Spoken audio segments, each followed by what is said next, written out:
ವೀಕ್ಷಕರೇ, ನೀವು ನೋಡ್ತಾ ಇದ್ದೀರಾ ಬಿಕೆ ನ್ಯೂಸ್ ಕನ್ನಡ. ನಾನು ರೋಹಿಣಿ ದೊಡ್ಡಮನಿ. ನಮಸ್ಕಾರ ವೀಕ್ಷಕರೇ, ನೀವು ನೋಡ್ತಾ ಇದ್ದೀರಾ ಬಿಕೆ ನ್ಯೂಸ್. ನಾನು ಪ್ರಭು ಕುಮಟಿ.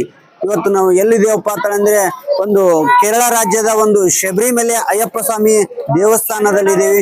ಇಲ್ಲಿ ನೋಡ್ತಾ ಇರ್ಬೋದು ವೀಕ್ಷಕರೇ, ಇಲ್ಲಿ ಅಯ್ಯಪ್ಪ ಸ್ವಾಮಿ ಸನ್ನಿಧಿ ಹತ್ರ ಪಂಪಾ ನದಿ ಅಂತ ಇದೆ. ಪಂಪಾ ನದಿಯ ವಿಶೇಷ ಏನಪ್ಪಾ ಅಂತಂದ್ರೆ ಇಲ್ಲಿ ಎಲ್ಲಾ ನಮ್ಮ ಮಾಲಾಧಾರಿ ಮಾಲೆಯನ್ನು ಧರಿಸಿ 48 ದಿನಗಳ ಕಾಲ ಕಠಿಣ ಒಂದು ವ್ರತಗಳ ಮಾಡಿ ಕಾಲಲ್ಲಿ ಚಪ್ಪಲಿಯನ್ನು ಬಿಟ್ಟು ಒಂದು ಉಪವಾಸ ಒಂದು 48 ದಿನ ವ್ರತ ಮಾಡಿ ಇಲ್ಲಿ ಬಂದು ಪಂಪಾ ನದಿಯ ಸ್ನಾನ ಮಾಡಿಕೊಂಡು ಇಲ್ಲಿಂದ ಸುಮಾರು ಒಂದು 8 ರಿಂದ 15 ಕಿಲೋಮೀಟರ್ ಒಂದು ಪಾದಯಾತ್ರೆ ಮಾಡಿಕೊಂಡು ಅಯ್ಯಪ್ಪ ಸ್ವಾಮಿಗೆ ಒಂದು ಇರುಮುಡಿಯನ್ನು ಹೊತ್ಕೊಂಡು ಇರುಮುಡಿಯಲ್ಲಿ ಇರುವಂತ ಒಂದು ತುಪ್ಪವನ್ನು ಅಯ್ಯಪ್ಪ ಸ್ವಾಮಿಗೆ ಅರ್ಪಿಸಿದ ನಂತರ ಅವರ ಒಂದು ವ್ರತವನ್ನು ಒಂದು ಪೂರ ಇರ್ತೈತೆ ಅಂತೇಳಿ ಇಲ್ಲಿಯ ಒಂದು ಗುರುಸ್ವಾಮಿಗಳು ಹೇಳ್ತಾರೆ. ಅದೇ ರೀತಿಯಾಗಿ ನಾವು ನೋಡ್ತಾ ಇರ್ಬೋದು ಇಲ್ಲಿ ಪಂಪಾ ನದಿಯಲ್ಲಿ ಯಾವ ರೀತಿಯಾದಂತಹ ಜನಸಾಗರ ಹರಿದು ಬಂದೈತಿ. ಇನ್ನೇ ಕೂಡ ಒಂದು ಸಾಕಷ್ಟು ಜನ ಇತ್ತು, ಒಂದು ಇಲ್ಲಿ ನೋಡಕ್ಕೆ 2 ಕಣ್ಣು ಕೂಡ ಸಾಲದು. ಆದ್ರೆ ಇವತ್ತು ಒಂದು ಸ್ವಲ್ಪ ಕೂಡ ಒಂದು ರಿಲೀಫ್ ಸಿಕ್ಕಿದೆ. ಇಲ್ಲಿ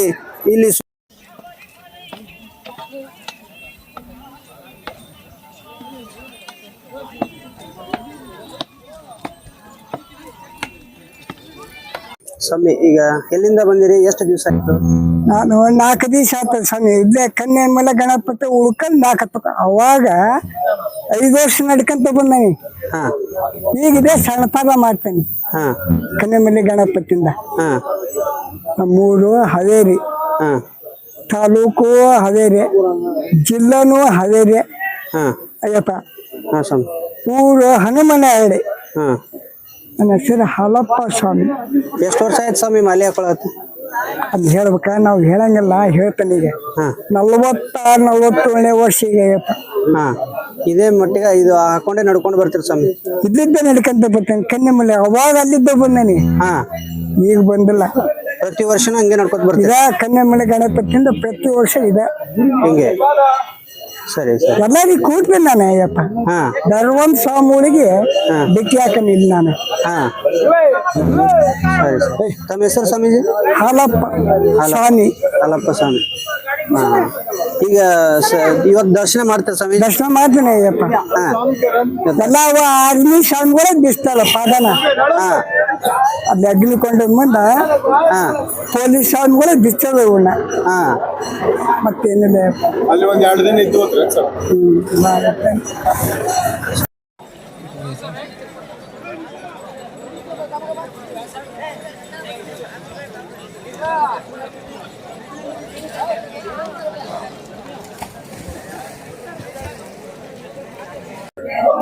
ಸ್ವಾಮಿ, ಎಲ್ಲಿಂದ ಬಂದಿರೋ ತಾವು? ಸ್ವಾಮಿ, ನಾವು ಹಿರಿಯೂರು, ಚಿತ್ರದುರ್ಗ ಜಿಲ್ಲೆ, ಹಿರಿಯೂರು ತಾಲೂಕು ಪರಮೇನಹಳ್ಳಿಯಿಂದ ಬಂದಿರೋದು ನಾವು. ಅಯ್ಯಪ್ಪ ಸ್ವಾಮಿ ಎಷ್ಟು ವರ್ಷ ನೀವು ಈ ಕಡೆ ಬರ್ತಾ ಇದ್ದೀರಿ ಸ್ವಾಮಿ? 27 ವರ್ಷ ಬರ್ತಾ ಇರೋದು ಸ್ವಾಮಿ. 27 ವರ್ಷ ಶಬರಿಮಲೆ ಬರ್ತಾ ಇರೋದು. ಹೆಂಗ ಅನಿಸ್ತದೆ ಸ್ವಾಮಿ ಶಬರಿಮಲೆ ಬಂದಿರುತ್ತೆ? ಶಬರಿಮಲೆಗೆ ಅಷ್ಟು ನಿಷ್ಠೆ ನೀತಿ ನಿಯಮದಿಂದ ಬಂದ್ರೆ ಅಷ್ಟು ಸುಖದಾಗ ಕರ್ಕೊಂಡು ಹೋಗ್ತಾನೆ ಅಯ್ಯಪ್ಪ. ಅಷ್ಟು ನೀತಿ ನಿಯಮದಿಂದ ಬರಬೇಕು ಶಬರಿಮಲೆಗೆ. 40 ಎರಿಮೆಲೆಯಿಂದ ಹಿಡಿದು ಎರಿಮೆಲೆಯಿಂದ 48 ಕಿಲೋಮೀಟರ್ ಪಂಪಕ್ಕೆ ಬಂದು ಪಂಪದಿಂದ ಶಬರಿಮಲೆಗೆ 9 ಕಿಲೋಮೀಟರ್ ನಡೆದು ಪಾದಯಾತ್ರೆ ಮಾಡಿ ಬರಬೇಕು. ಬಹಳ ಒಂದು ಈಗಿನ ಕಾಲದಲ್ಲಿ 1 ಕಿಲೋಮೀಟರ್ಗಳು ಬರೋದು ಕಷ್ಟ ಇರುತ್ತೆ. ಆದರೆ ಅಯ್ಯಪ್ಪನ ಭಕ್ತಾದಿಗಳಾಗಿ ನಾವು ನಿಷ್ಠೆ ನೀತಿ ನಿಯಮದಿಂದ ರಥ 48 ದಿನ ರಥ ಮಾಡಿ ಶಬರಿಮಲೆ ಯಾತ್ರೆ ಬಂದ್ರೆ ಅಯ್ಯಪ್ಪ ಸುಖವಾಗಿ ಕರ್ಕೊಂಡು ಹೋಗ್ತಾನೆ. ಅದರಲ್ಲಿ ಅದು ನಮ್ಮ ಕರ್ನಾಟಕರು ಜಾಸ್ತಿ ಸ್ವಾಮಿಗಳು ಬರ್ತಾ ಇರೋದ್ರಿಂದ ಒಂದು ಅನುಕೂಲ ಆಗುತ್ತೆ ಎಲ್ಲ ಸ್ವಾಮಿಗಳಿಗೂ. ಸ್ವಾಮಿ, ಈಗ ನೀವು ಬರಾಕತ್ತ 18 ವರ್ಷ 48 ವರ್ಷ ಆಯ್ತು. ಅವಾಗ ಹೆಂಗಿತ್ತು, ಈಗ ತರ ಸ್ವಾಮಿ? ಅವತ್ತಿನ ದಿನ ಕಲ್ಲು ಮುಳ್ಳು ಬರೇ ರೋಡೇ ಇಲ್ಲ. ಇವತ್ತಿನ ದಿನದಲ್ಲಿ ರೋಡ್ ಇಂಪ್ರೂವ್ ಆಗಿದೆ. ದೊಡ್ಡ ಪದದಲ್ಲಿ ರೋಡ್ ಇಂಪ್ರೂವ್ ಆಗಿದೆ. ಅವತ್ತಿನಲ್ಲಿ ದೊಡ್ಡ ಪದ ಬರ್ಬೇಕಾದ್ರೆ ಏನು ಇಲ್ಲ, ಬರೇ ಕಾಡು, ಹುಲಿಗಳು, ಕರೆ ಆನೆಗಳು ಪ್ರತಿಯೊಂದು ನೋಡಿದೀವಿ ಅವತ್ತಿನ ದಿನದಲ್ಲಿ ನಾವು. ಇವತ್ತು ಏನು ಕಾಣ್ತಾ ಇಲ್ಲ, ಏನು ಸಿಗ್ತಾ ಇಲ್ಲ ಸ್ವಾಮಿ. ಈಗ ಏನ್ ತಮಗೆ ಹೆಂಗ ಖುಷಿ ಅನಿಸ್ತದೆ ಸ್ವಾಮಿ? ಏನ್ ಸ್ವಾಮಿ? ಖುಷಿ ಅನಿಸ್ತಾ ಇದೆ ತಮ್ಗೆ? ನಮಗೆ ಖುಷಿ ಇದೆ ಸ್ವಾಮಿ, ಆನಂದ ಆಗ್ತೈತೆ. ಬಂದ್ರೆ ದೊಡ್ಡ ಪಾತ್ರಿದ್ದಾರೆ ಬಂದು ಪಂಪದಲ್ಲಿ ಸ್ನಾನ ಮಾಡಿ ಶಬರಿಮಲೆ ಹತ್ತಿರ ಆನಂದವಾಗುತ್ತೆ ಸ್ವಾಮಿ. ಸರ್ ಈಗ ಪಂಪದಲ್ಲಿ ಸ್ನಾನ ಮಾಡ್ತಾರಲ್ಲ, ಅದೇನು ವಿಷಯ ಸ್ವಾಮಿ? ಸರಿ, ಪಂಪದಲ್ಲಿ ನಮ್ಮ ಪಾಪಗಳನ್ನ ಕಳೆದ್ಕೋಬೇಕು ಅಂತ ಹೇಳಿ ಸ್ನಾನ ಮಾಡಿ ಆನಂದ ಆಗುತ್ತೆ. ಆ ಖುಷಿಯಿಂದ ನಾವು ಸ್ನಾನ ಮಾಡಿ ಹತ್ತುತ್ತೆ ಸ್ವಾಮಿ. ಸಣ್ಣ ಪಾದ ಎಲ್ಲ ಅಗರವಾಗುತ್ತೆ, ಉಲ್ಲಾಸವಾಗುತ್ತೆ. ಈ ಶಬರಿಮಲೆ ಹತ್ತೋದಕ್ಕೆ ಬಹಳ ಅನುಕೂಲ ಆಗುತ್ತೆ. ಕನ್ಯಾಸ್ವಾಮಿ ಆದವ್ರು ಏನೇನು ವ್ರತ ಮಾಡ್ಬೇಕು ಸ್ವಾಮಿ? ಕನ್ಯಾಸ್ವಾಮಿಗಳಾದವರು 48 ದಿನ ವ್ರತ ಮಾಡ್ಲೇಬೇಕು ಸ್ವಾಮಿ. ಬೆಳಗ್ಗೆ ಸಾಯಂಕಾಲ ತಣ್ಣೀರ್ ಸ್ನಾನ, ಮತ್ತೆ ಹೊತ್ತಿರ್ಬೇಕು. ಅವರು ಟೈಮಿಗೆ ಸರಿ ಬೆಳಗ್ಗೆ ಪೂಜೆ ಹಾಕೋದಕ್ಕೆ ಊಟ ಮಾಡ್ಬೇಕು, ಮತ್ತೆ ಸಾಯಂಕಾಲ ಪೂಜೆ ಆದ್ಮೇಲೆ ಊಟ ಮಾಡ್ಬೇಕು. ಅದು ಬಿಟ್ರೆ ಮುಂಚೆ ಮಧ್ಯದಾಗ ಊಟ ಮಾಡಬಾರ್ದು. ಮತ್ತೆ ಕನ್ಯಾಸ್ವಾಮಿಗಳು ಮಲ್ಸ್ವಾಮಿಗಳು ಇಲ್ಲದ ಮೇಲೆ ಕನ್ಯಾಸ್ವಾಮಿಗಳು ಒಬ್ಬೊಬ್ಬರೇ ಹೋಗ್ಬಾರ್ದು. ಎಲ್ಲೂ ಇರುಮುಡಿ ಕೆಳಗಿಡಬಾರ್ದು. ಗುರುಸ್ವಾಮಿ ಹಿಂದೆ ಇರ್ಬೇಕು. ಅವರು ಗುರುಗಳಿಗೆ ದೊಡ್ಡವರು ಅಂದ್ರೆ ಕನ್ಯಾಸ್ವಾಮಿನೇ ಗುರುಗಳಿಗೆ ದೊಡ್ಡವರು. ಗುರುಸ್ವಾಮಿ ಆದವರು ಕನ್ಯಾಸ್ವಾಮಿ ಇಲ್ಲದ ಮೇಲೆ ಶಬರಿಮಲೆ ಬರೋದು ಇಲ್ಲ. ಆದ್ರೆ ಕನ್ಯಾಸ್ವಾಮಿ ಅವರೇ ನಮಗೆ ದೇವರಾಗಿರ್ತಾರೆ. ಅದರಿಂದ ಅವರು ಅಷ್ಟು ವ್ರತ ಮಾಡ್ಬೇಕು. ಅಷ್ಟು ನಾವು ಕನ್ಯಾಸ್ವಾಮಿ ಬಗ್ಗೆ ಹೇಳ್ಬಲ್ಲೆ. ಸ್ವಾಮಿ ದೊಡ್ಡಪಾದ ಅಂದ್ರೆ ಏನ್ ಸ್ವಾಮಿ? ದೊಡ್ಡಪಾದ ಅಂದ್ರೆ ಕಠಿಣವಾದ ಬೆಟ್ಟ ಅದು. ಅದರಿಂದ ನಾವು ದೊಡ್ಡಪಾದ ನಡೆದು ನಾವು ಮಾಡಿದಂತ ಕರ್ಮ ಪಾಪಗಳು ಎಲ್ಲ ಕಳೆದೋಗುತ್ತೆ ಅನ್ನೋ ಒಂದು ಇದಕ್ಕೆ ಎರಿ ಮೇಲೆ ಇದ್ದ ನಾವು ಶಬರಿಮಲೆ ಬರಬೇಕಾರೆ ಹಳದಾ ನದಿಯಲ್ಲಿ ಸ್ನಾನ ಮಾಡಿ ಕರಿಮಲೆ ಬೆಟ್ಟ ಹತ್ತಬೇಕಾರೆ ಆ ಕರಿಮಲೆ ಬೆಟ್ಟದ ಕಷ್ಟ ಹತ್ತಿದವರಿಗೆ ಗೊತ್ತಂತೆ. ಆ ಕಷ್ಟ ಹತ್ತಿ ಇಳಿದ್ರೆ ಆ ಕಷ್ಟಗಳು ಪರಿಹಾರ ಆಗುತ್ತೆ. ಅಯ್ಯಪ್ಪ ಸ್ವಾಮಿ ಕಷ್ಟಗಳ ಬಗೆಹರಿಸುತ್ತಾನೆ ಅಂತ ಹೇಳಿ ಒಂದು ಹಿಂದೆ ಹೇಳಿರೋದು ಸ್ವಾಮಿ ಅದು. ಸರಿ ಈಗ ಎಲ್ಲಿ ಬಂದಿದ್ದೀರಿ ಸ್ವಾಮಿ? ಈಗ ಶಬರಿಮಲೆ ಇನ್ನೇನು ಶರಣಗುತ್ತಿ ಹತ್ರ ಇದೀವಿ ಸ್ವಾಮಿ. ಮೇಲೆ ಇನ್ನೇನು ಇನ್ನೊಂದು 2 ಕಿಲೋಮೀಟರ್ ಸನ್ನಿಧಾನ. ಸ್ವಾಮಿ ದರ್ಶನ ಮಾಡಿ ಆರಾಮಾಗಿ ಫ್ರೀ ಇದೆ ಇವತ್ತು. ಇಷ್ಟು ಫ್ರೀ ಇರೋದು ಈ ಟೈಮಲ್ಲಿ ಇದೆ. ಫಸ್ಟ್ ಮೊದ್ಲಿಗೆಲ್ಲ ಫುಲ್ ಇದಿರೋದು. ಇವತ್ತಿನ ದಿನದಲ್ಲಿ ಒಳ್ಳೆ ಇದೆ ಸ್ವಾಮಿ, ಫ್ರೀ ಆಗಿದೆ. ಇವತ್ತ ದರ್ಶನ ಮಾಡ್ಕೊಂಡು ಜ್ಯೋತಿ ನೋಡ್ಕೊಂಡು ಹೋಗ್ತೀವಿ. ಜ್ಯೋತಿ ನೋಡ್ಕೊಂಡು ಹೋಗೋದು ಸ್ವಾಮಿ. ದರ್ಶನ ಯಾವಾಗ ಕಾಣ್ತದೆ ಸ್ವಾಮಿ ಜ್ಯೋತಿ? ನಾಳೆ 14ನೇ ತಾರೀಕು ಮಕರ ಸಂಕ್ರಾಂತಿ. 14ನೇ ತಾರೀಕು ಸಾಯಂಕಾಲ 7:45ಕ್ಕೆ ಕರಿಮಲೆ ಬೆಟ್ಟದಲ್ಲಿ ಕಾಣುತ್ತೆ ಸ್ವಾಮಿ ಜ್ಯೋತಿ. ಕರಿಮಲೆ ಬೆಟ್ಟ ಕಡೆ ನೋಡಿ ಎಲ್ಲ ಜ್ಯೋತಿ ನೋಡಿ ಆನಂದದಿಂದ ಊರ ಕಡೆ ದರ್ಶನ ಮಾಡೋದು. ಅಂದ್ರೆ ಅಯ್ಯಪ್ಪ ಸ್ವಾಮಿ ದರ್ಶನ ಕೊಡ್ತಾನೆ ಸ್ವಾಮಿ ಅವತ್ತು? ಅಯ್ಯಪ್ಪ ಸ್ವಾಮಿ ದರ್ಶನ ಕೊಡ್ತಾನೆ ಎಲ್ಲರಿಗೂ ಕೊಡ್ತಾನೆ. ನಿಷ್ಠೆ ಅವ್ರವ್ರ ನಿಷ್ಠೆ ಅಂತ ಅವನಿಗೆ ಕೊಟ್ಟೆ ಕೊಡ್ತಾನೆ ಸ್ವಾಮಿ ಭಗವಾನ್. ಅಂದ್ರ ಜ್ಯೋತಿ ನೋಡ್ಕೊಂಡು ಹೋದ್ರ ಅವ್ರ ಭಾಗ್ಯ ಅಂತ ಹೇಳ್ತಾರೆ. ಅವ್ರ ಭಾಗ್ಯ ಸ್ವಾಮಿ ಅದು. ಅಯ್ಯಪ್ಪನೇ ನೋಡ್ದಂಗ ಅಂತ ಪುಣ್ಯ. ಇಲ್ಲಿಗೆ ಬಂದಿದ್ರು ವೇಸ್ಟ್ ಅದು. ಬಂದ್ಮೇಲೆ ಜ್ಯೋತಿ ನೋಡೇ ಹೋಗ್ಬೇಕು. ಜ್ಯೋತಿಗೆ ಬಂದ್ಮೇಲೆ ಮಂಡಲ್ ಪೂಜೆ ಅಂತ ಬರ್ತಾರೆ. 1 ದಿನ 2 ದಿನ ವ್ರತ ಮಾಡ್ತಾರೆ. ಅದು ಸರಿಯಲ್ಲ. 48 ದಿನ ವ್ರತ ಮಾಡಿ ಹೋಗೋದೇ ಸುತ್ತ ಅಂತ ಹೇಳ್ತೀವಿ ಸ್ವಾಮಿ. ಸ್ವಾಮಿ ಸನ್ನಿಧಿ ಒಳಗೆ ಯಾವ ತರ ಇರ್ಬೇಕು ಸ್ವಾಮಿ? ಸನ್ನಿಧಿ ಒಳಗೆ ಬೆಳಗ್ಗೆ ಸಾಯಂಕಾಲ ಸ್ನಾನ ಮಾಡ್ಬೇಕು, ಪೂಜೆ ಮಾಡ್ಬೇಕು ಟೈಮಿಗೆ ಸರಿಯಾಗಿ. 4 ಎಲ್ಲಾ ಸ್ವಾಮಿಗಳು ಎದ್ದು ಅದು ಒಂದು ಕಂಡೀಷನ್ ಇರುತ್ತೆ ಸ್ವಾಮಿ. ಅದೆಲ್ಲ ನಿಷ್ಠೆಯಿಂದ ವ್ರತ ಮಾಡ್ಬೇಕು ಸ್ವಾಮಿ. ನೀವು 48 ವರ್ಷ ಆಯ್ತು ಬರಾಕತ್ತು. ನಿಮ್ಗೆ ಅಯ್ಯಪ್ಪ ಏನ ಅನುಕೂಲ ಇಟ್ಟ ಸ್ವಾಮಿ? ಪರವಾಗಿಲ್ಲ ಸ್ವಾಮಿ. ಮೊದ್ಲಿಗೆ ಒಂದ್ ಸ್ವಲ್ಪ ಎಷ್ಟು ನಮಗೆ ಅನುಕೂಲ ಇತ್ತು ಅಷ್ಟ ಕಷ್ಟ ಕೊಟ್ಟ. ಮತ್ತೆ ಇವತ್ತಿನ ದಿನದಲ್ಲಿ ನನಗೆ ಸುಖ ಕೊಟ್ಟು ನೆಮ್ಮದಿ ಕೊಟ್ಟ ಸ್ವಾಮಿ. ಆ ನೆಮ್ಮದಿಯಿಂದ ನಾವು ಶಬರಿಮಲೆ ಹತ್ತೋದಕ್ಕೆ ಹೋಗೋದಕ್ಕೆ ತೊಂದರೆ ಇಲ್ಲ. ನನಗೆ ಇನ್ನ ಶಬರಿಮಲೆ ಹತ್ತೋದಕ್ಕೆ ಕಾಲು ಕೈ ಎಲ್ಲಿವರೆಗೂ ಕೊಡ್ತಾನ ಅಯ್ಯಪ್ಪ ಅಲ್ಲಿವರೆಗೂ ಶಬರಿಮಲೆ ಯಾತ್ರೆ ಮಾಡ್ತೀವಿ ಸ್ವಾಮಿ. ತಮ್ಮ ಹೆಸರು? ನಮ್ಮ ಹೆಸರು ಕರಿಬಸಪ್ಪ ಅಂತೇಳಿ. ಸ್ವಾಮಿ, ನನ್ನ ಹೆಸರು ಉಮೇಶ್ ಸ್ವಾಮಿ ಅಂತ. ನಮ್ಮ ಮೊಮ್ಮಗಳು ಸ್ವಾಮಿ ಧನಲಕ್ಷ್ಮಿ ಅಂತ. ನಾವು ಹಿರಿಯೂರು ತಾಲೂಕು, ಚಿತ್ರದುರ್ಗ ಜಿಲ್ಲೆ, ಚಳಮಡು ಎಂಬ ಗ್ರಾಮ, ಉಡವಳ್ಳಿ ಪಂಚಾಯಿತಿ. ನಾವು ಸುಮಾರು 12 ವರ್ಷದಿಂದ ಶಬರಿಮಲೆಗೆ ಬರ್ತಾ ಇದ್ದೀವಿ. ಮೊದಲಿಗೆ ಕಷ್ಟ ಭಾರಿ ಇತ್ತು. ಈ ಸ್ವಾಮಿಯ ಅನುಗ್ರಹದಿಂದ ನಮಗೆ ಬರ್ತಾ ಅನುಕೂಲಕರವಾಗಿ ನಾವು 2 ಮನೆ ಮಾಡಿಕೊಂಡು ಸುಖ ಸಂಸಾರ ನಡೆಸ್ಕೊಂಡು ಯಾವುದೇ ಕಷ್ಟ ಬರದಂಗೆ ವರ್ಷ ಕಾಪಾಡ್ತಾ ಬರ್ತಿರೋ ಅಯ್ಯಪ್ಪಗೆ ನಾನು ಚಿರಋಣಿಯಾಗಿ ನನ್ನ ನಾನು ಎಷ್ಟು ವರ್ಷ ಈ ಶಬರಿಮಲೆಗೆ ನಾನು ನಡೆಯುವಷ್ಟು ಇದಿರುತ್ತೋ ಅಷ್ಟು ವರ್ಷನೂ ನಾನು ಬರ್ತೀನಿ ಅಂತ ಸ್ವಾಮಿಯಲ್ಲಿ ಪ್ರಾರ್ಥನೆ ಮಾಡ್ತಾ, ಅತಿ ಹೆಚ್ಚಾಗಿ ನಮ್ಮ ಕರ್ನಾಟಕದ ಸ್ವಾಮಿಗಳು ಬರೋದು ನಮಗೆ ಸಂತಸ ತಂದಿದೆ.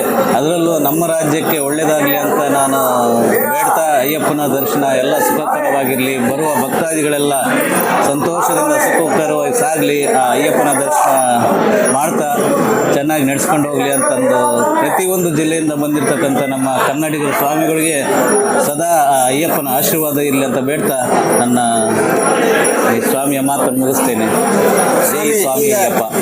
ಸ್ವಾಮಿ, ಇಲ್ಲಿ ಸುಮಾರು ಅಂದಾಜು ಎಷ್ಟು ಜನ ಸ್ವಾಮಿಗಳು ಸೇರಿರ್ಬೋದು ಸ್ವಾಮಿ? ಸುಮಾರು ಅಂದಾಜು 1,00,00,000 ಜನದ ಮೇಲೆ ಬರ್ತಕ್ಕಂಥ ಭಕ್ತಾದಿಗಳು ನಾವು ನೋಡ್ತಾ ಇರ್ತೀವಿ, ಬರ್ತಾ ಇರ್ತಾರೆ, ಹೋಗ್ತಾ ಇರ್ತಾರೆ. ಇಷ್ಟೇ ಸಾವಿರ ಅಂತ ಒಟ್ಟಿಗೆ ನಮ್ಮ ಅಂದಾಜಿನ ಪ್ರಕಾರ 1,000 ಕೋಟಿ ಮೇಲೆ ಬಂದಿರ್ತಾರೆ ಭಕ್ತಾದಿಗಳು. ತಕ್ಷಣ ಈ ಬೆಳಿಗ್ಗೆ 3-4 ಗಂಟೆ ಪ್ರಾರ್ಥನೆ ನಡೀತಾ 6 ಗಂಟೆಯಿಂದ ಸಂಜೆ 11 ಗಂಟೆವರೆಗೂ ದರ್ಶನ ಆಗ್ತಾನೆ ಇರುತ್ತೆ. ಸ್ವಾಮಿಗಳು ದೊಡ್ಡ ಪಾದ ಸಣ್ಣ ಪಾದ ಬರ್ತಕ್ಕಂಥ ಭಕ್ತಾದಿಗಳು ಅಲ್ಲಲ್ಲಿ ವಿಶ್ರಾಂತಿ ತೆಗೆದುಕೊಂಡು ಹೋಗ್ತಕ್ಕಂಥ ಭಕ್ತಾದಿಗಳು ಇಷ್ಟೇ ಅಂತ ಕಂಡುಹಿಡಿಯೋಕ್ಕಾಗ್ತಿಲ್ಲ, ಆ ಥರ ಭಕ್ತಾದಿಗಳು ಬಂದು ಹೋಗ್ತಿದ್ದಾರೆ. ಅಯ್ಯಪ್ಪನ ದರ್ಶನ ಆಗ್ತಾ ಇದೆ. ನನ್ನ ಹೆಸರು ಉಮೇಶ್ ಸ್ವಾಮಿ ಅಂತ. ನಮ್ಮ ಗುರುಸ್ವಾಮಿ ಹೆಸರು ಕರಿಬಸಪ್ಪ ಸ್ವಾಮಿ, ಪರಮೇನಹಳ್ಳಿ, ಹಿರಿಯೂರು ತಾಲೂಕು, ಚಿತ್ರದುರ್ಗ ಜಿಲ್ಲೆ. ನಾವು ಸುಮಾರು ವರ್ಷಗಳಿಂದ ನಮ್ಮ ಗುರುಗಳ ಜೊತೆಗೆ ಬರ್ತಾ ಇದ್ದೀವಿ.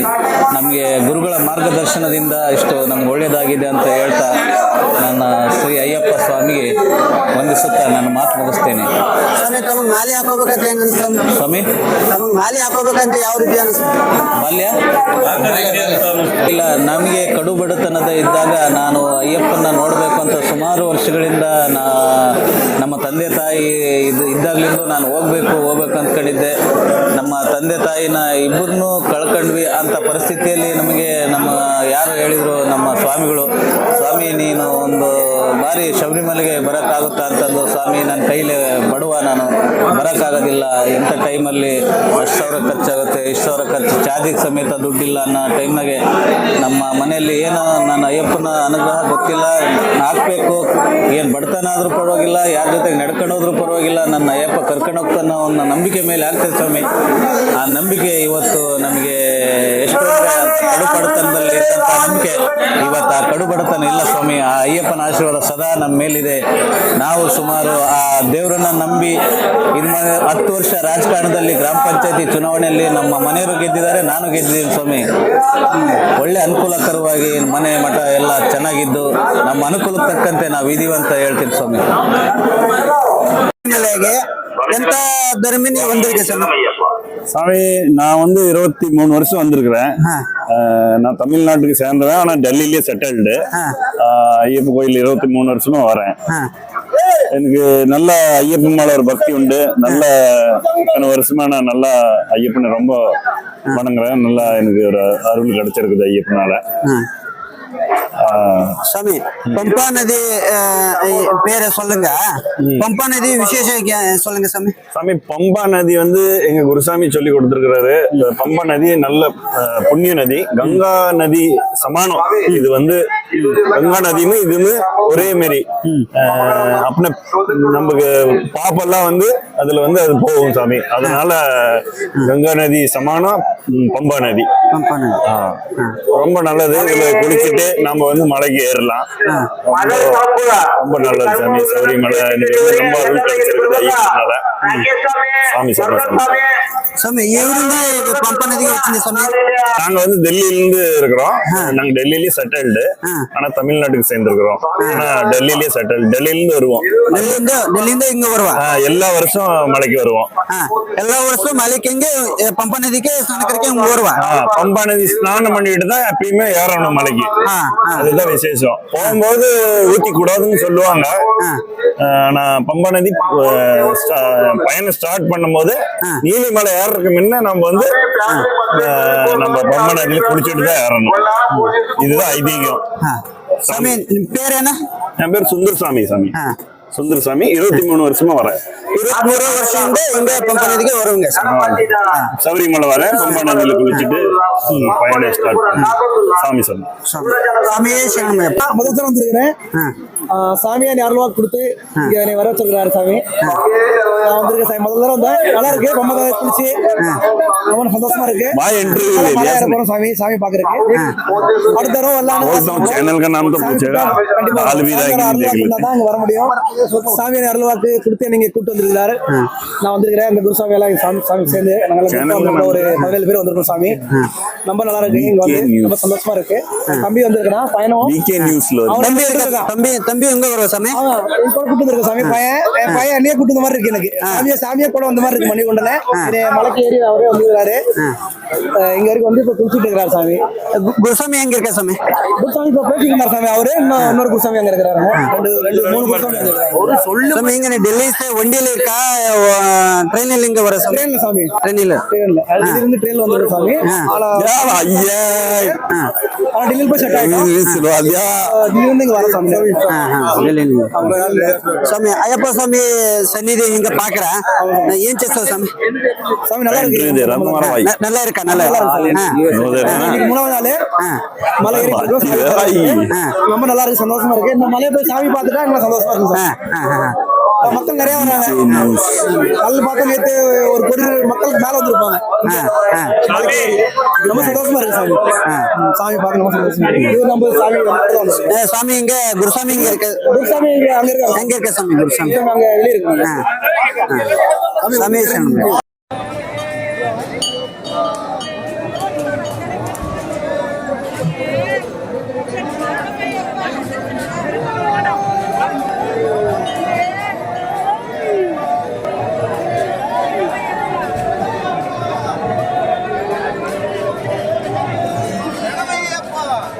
ಮತ್ತಷ್ಟು ಸುದ್ದಿಗಳಿಗಾಗಿ ನೋಡ್ತಾ ಇರಿ BK ನ್ಯೂಸ್ ಕನ್ನಡ.